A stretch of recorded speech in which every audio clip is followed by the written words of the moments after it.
All right, ladies and gentlemen, we're going to be hopping into it. Our second winner semifinals. Winner moves on to face off versus Neeb in the qualifying match for IEM Shanghai and North American Passport qualifiers. But ladies and gentlemen, spawning down here in the bottom left-hand corner of the map, we have the red Protoss player just came off the back of beating Masa, the one and only. Give it up for Psystorm Gaming's PiLiPiLi. And his opponent spawning down here in the bottom right-hand corner of the map, one of the undisputed best players in North America, a Protoss player that plays no one's game but his own. He plays his own style of Protoss and he makes it work through sheer willpower. Give it up for puCK. And that is something I want to emphasize, and one of the reasons why puCK is not only one of my favorite players, but just such an awesome person, is that he is actually very much about playing his own playstyle, and the heart, the true nature of that is because he says he's very much about just having fun. I think that's one thing that sometimes you'll get a little bit aggravated with, say, the community, or like, you know, constantly like complaining about, oh, you know, such and such thing is going on. It's like, you know what, just enjoy the game, love the game, do what you want to do. I occasionally will see him maybe complaining or like talking about balance and stuff, but for the most part, I don't actually see him talking too much about balance. At least not too seriously or too complainy like. And I think that's one thing I really like about puCK, is that he just says, I'm gonna do what I enjoy and I'm gonna make it work because that's what I want to do and that's how I like playing. And if I play in a way that is fun for me, I'm gonna be more motivated to practice more, to play more, to get better. I'm gonna have that strive, that motivation. And that's one really cool thing about puCK. But let's talk about this PvP, because we already have double gateway opening from puCK, the more traditional Protoss opening. Sometimes you see the double Adept opening, sometimes you see the double Stalker opening. I'm not gonna lie, this is something I've been meaning to ask like Hearthstone and Neeb and puCK and all these other players. So it kind of gives me a bit more of a detailed explanation of the differences between when you open the double Stalker versus the double Adept. And we do end up seeing a very, very fast Stargate opening over here for PiLiPiLi though. And that means that the Stalkers are gonna be delayed. Goes for the double Adept opening actually first. And he might have actually even gone for an early gateway. I do apologize, I missed that. Vast Photon Overcharge comes out, and you might be saying, okay, well that didn't do almost anything. It killed like 2 workers for 2 Adepts, that's not worth it. But here's the thing, what PiLiPiLi wanted to do with that was not just to try and get worker damage done. Obviously he wants to get a little bit, but the main objective is, I'm gonna try and kill off as much energy on this mothership core so that it's not going to have a lot of energy for photon overcharges for when my Oracle comes in. That's the big objective, I think, for PiLiPiLi. PiLiPiLi has a couple of Stalkers over at its front, but he's going to need to use this mothership core that is very low on health, as I think he moved it in over there to the main base of puCK to try and get a scout off. But he's going to be in a lot of danger over here as the Pylon's only just now finishing up, with the Pylon getting fairly low, the 3 Stalkers doing some fast damage to it. I don't think puCK is going to stick around after Photon Overcharge goes off. No, he is! And he's going to be able to micro back that Stalker, gets it back, takes out the Pylon, and now PiLiPiLi loses one of his Stalkers. Now, where is that Oracle? Oracle's sitting idle right now because PiLiPiLi is busy trying to micro his heart out. He's going to be able to get some nice trap in over here for puCK. puCK is not going to be able to make it out of there very easily. No, PiLiPiLi! You gotta move in over there. You gotta start killing off some of these workers before the next round of warp-ins comes in. And no, he's not gonna be able to get a whole lot done. One of these Stalkers does manage to escape for puCK, for at least for now. I think that PiLiPiLi may be able to get it around the next bend or the next turn. But overall, puCK has a natural expansion, and he's only sitting 1 worker down. PiLiPiLi is finally going to be finishing up his own natural, so it wasn't a terrible loss. I think the fact that PiLiPiLi was able to take out some of puCK's Stalkers kind of evened things up. And hey, the Oracle's still alive. He takes out a couple more workers. Things not looking so bad for PiLiPiLi as they once were at the beginning of that, where the Oracle didn't seem like it was going to get a lot of damage done, where a lot of things were just not going so well in terms of the Stalker versus Stalker trades, even losing that Pylon. Well, we have Phoenix follow-up over here for PiLiPiLi, though. Kind of interesting. Uh-oh. No, Naruto! Okay, I'm just going to say Naruto is in the game. He was the one that lagged last time, so I'm gonna hope and pray that that was Naruto lagging, not me.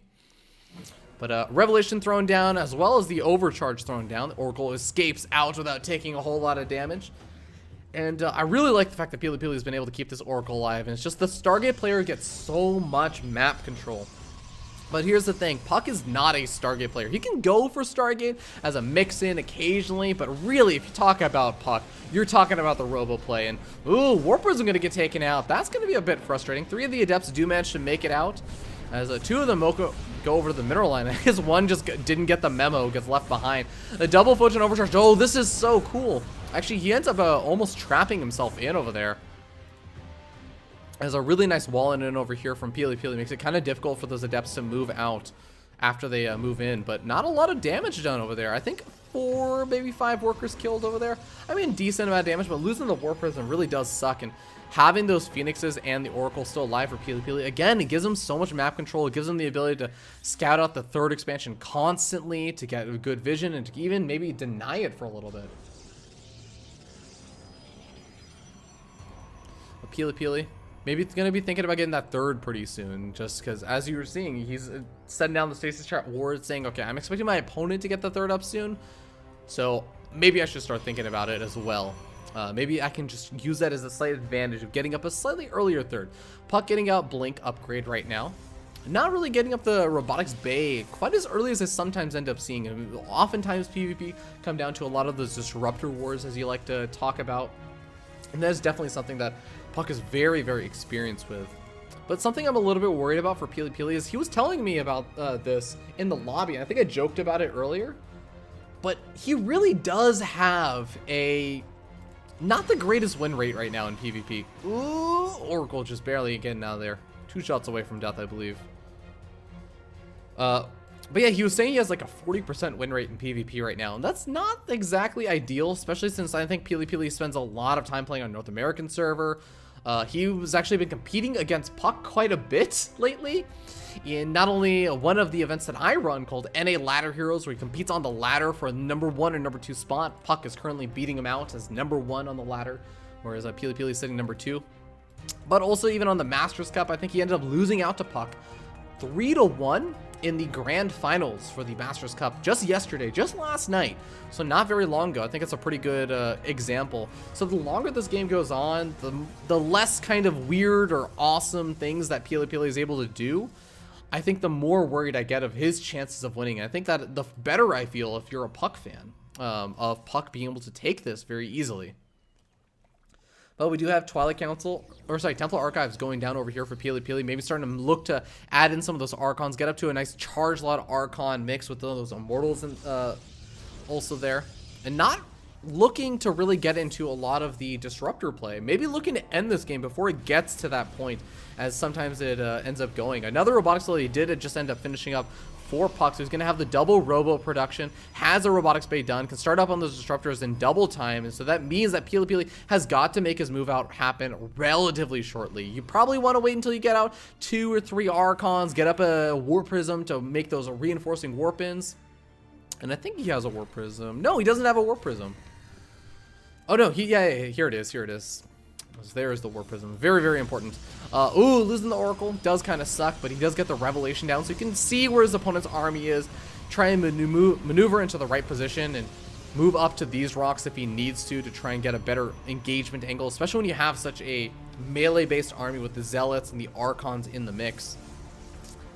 But it's going to be so important. You got to make this engagement happen before the Disruptor count builds up too much, because Charge Lot Archon does not do too well when the Disruptor count builds up far enough. And of course, Charge Lots also deal relatively well with Disruptors if they can get on top of the army, because the Disruptors don't really feel comfortable getting on or shooting off those shots too close to their own army. If those Zealots are on top of your army, it's really hard not to friendly fire on top of your army while trying to take out your opponent's Zealots. So it can be good, but you really, really do rely on getting that really, really solid engagement off almost immediately. But here we go. Big shot out goes off on a lot of the sentries. Even the Immortals getting softened up. None of the Immortals end up dying, though, and the Zealots end up soaking up a lot of shots. But I think there's just way too much over here for a puCK. I don't think that there's any way that PiLiPiLi can really take this engagement, and that actually just might be it. PiLiPiLi really only had one shot with this army, I think, and there it is. GG gets called. puCK taking game number 1 very decisively.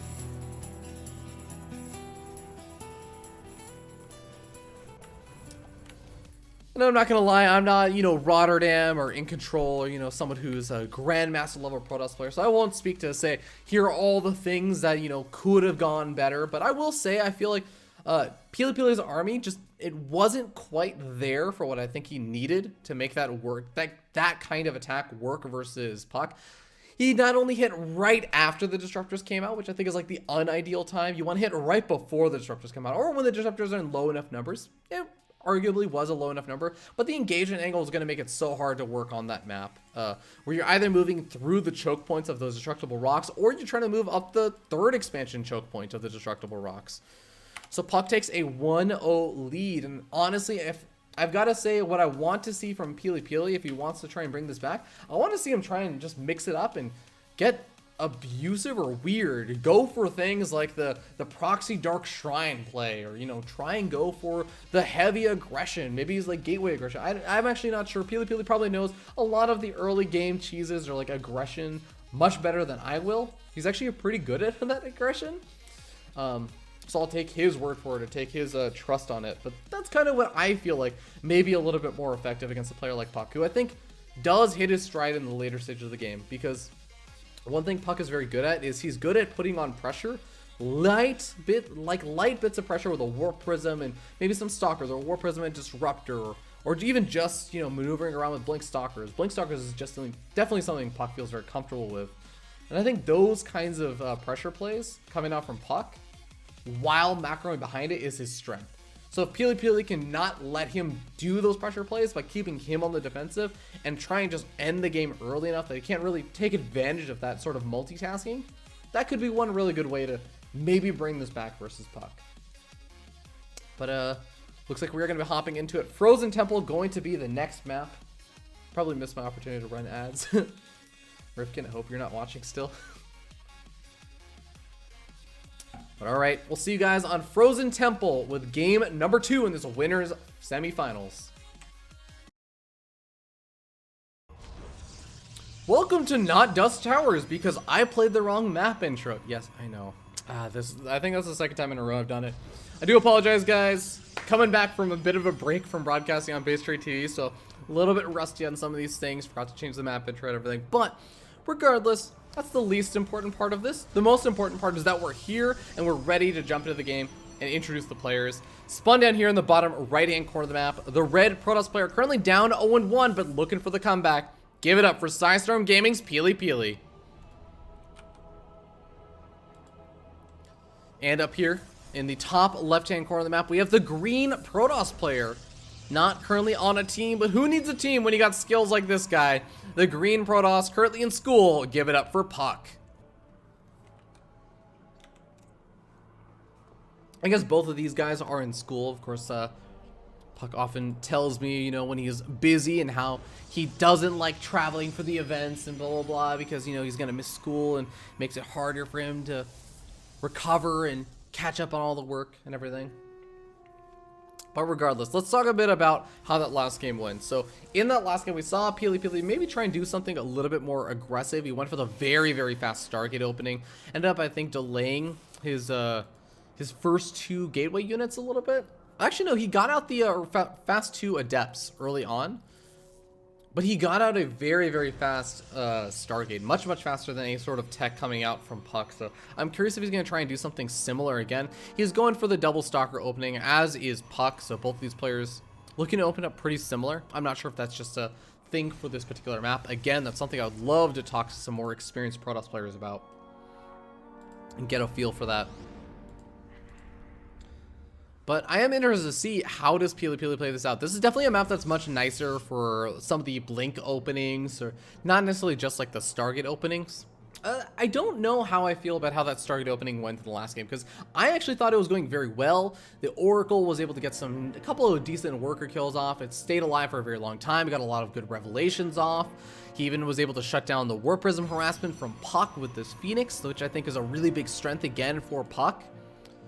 But I'm not sure if it really got him super far ahead, or if it just kind of kept him in a decent enough position. But here we go. PiLiPiLi already throwing down a proxy pylon, but puCK immediately coming out with these Stalkers is going to get an immediate scout off, forces the cancel, PiLiPiLi does have another probe still out, or it's the same probe I should say, and starts up another one of those pylons. Now he goes after this stalker over here. Doesn't get the best of trades though, as it is now going to be 3 stalkers versus 2 stalkers and a very weakened stalker over here. PiLiPiLi gonna have to back up, but puCK is up to he knows what's up, and he's looking around. He sees not only another one of the probes, but of course that pylon. He's gonna scout out this bottom pylon. No, he doesn't scout it out.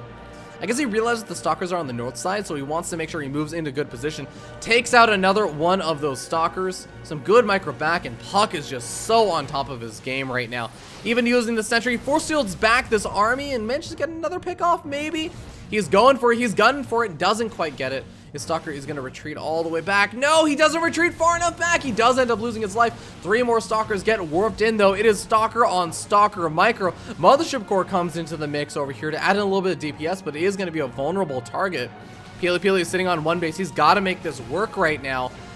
And he is sitting on 3 gateways versus just 2 gateways. The Mothership Core does also get taken out, but puCK is cleaning up the gateway army for PiLiPiLi. PiLiPiLi has got to make this work because that first Immortal is going to completely change the tide of this engagement. I mean, sure, having 1 extra gateway is nice for PiLiPiLi, but is it enough to overcome a roboticity advantage? I don't think so. Nice micro back from PiLiPiLi. Keeps the stalker alive for a little bit longer. It does manage to take out one of those, I think the Immortal for puCK. But he ends up losing a lot of units and a lot of health in exchange for it. GG gets called. puCK gonna take the solid 2-0 victory over PiLiPiLi. Moving on to face off versus Neeb in the grand finals. The winners finals, I should say.